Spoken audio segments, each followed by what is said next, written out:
मुदत ठेवीची कालावधी पूर्ण होऊनही ठेवीदाराची रक्कम परत न केल्याप्रकरणी शिरपूर येथील यशवंत नागरी सहकारी पतसंस्था मर्यादित यांना धुळे जिल्हा ग्राहक तक्रार निवारण आयोगाने दणका दिला आहे।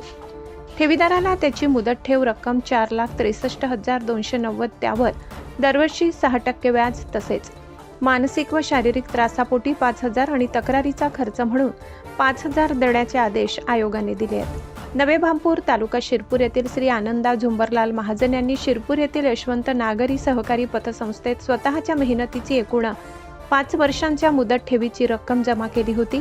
या मुदत ठेवीची रक्कम 4,63,290 इतकी होती। मुदत ठेवीचा कालावधी पूर्ण झाल्यानंतरही पतसंस्थेने अर्जदाराला मुदत ठेवीची रक्कम परत केली नाही। उलट सदर रक्कम देण्यास टाळाटाळ करण्यात आल्याचा आरोप अर्जदारांनी केला।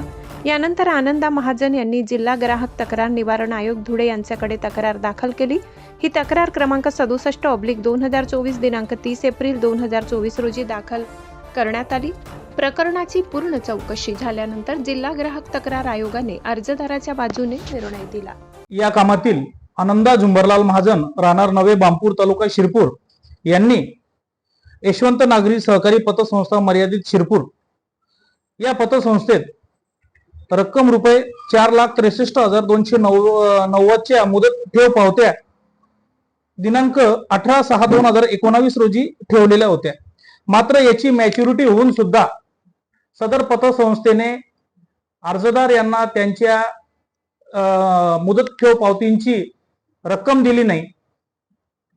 म्हणून अर्जदार यांनी महाशय जिल्हा ग्राहक तक्रार निवारण आयोग धुळे यांच्याकडे तक्रार दिनांक 30/4/2024 रोजी दाखल केलेली होती आणि या तक्रारीत सदर पतसंस्थेचे चेअरमन म्हणून चेअरमन यांच्या विरुद्ध सदरची तक्रार कोर्टाने मान्य करून पुराव्यानिशी साबित केल्याने कोर्टाने यशवंत नागरी पतसंस्था मर्यादित शिरपूर यांना 45 दिवसाच्या आत अर्जदार यांची संपूर्ण मुदत ठेव पावत्यांची रक्कम 45 दिवसाच्या आत द्यावी व सदर रकमेस दर 6% प्रमाणे व्याज द्यावे असा आदेश माननीय ग्राहक मंच धुळे यांनी केलेला आहे। त्याचप्रमाणे सदर पतसंस्थेस अर्जदार यांना विनाकारण मानसिक व शारीरिक त्रास पतसंस्थेने दिला म्हणून रक्कम रुपये 5,000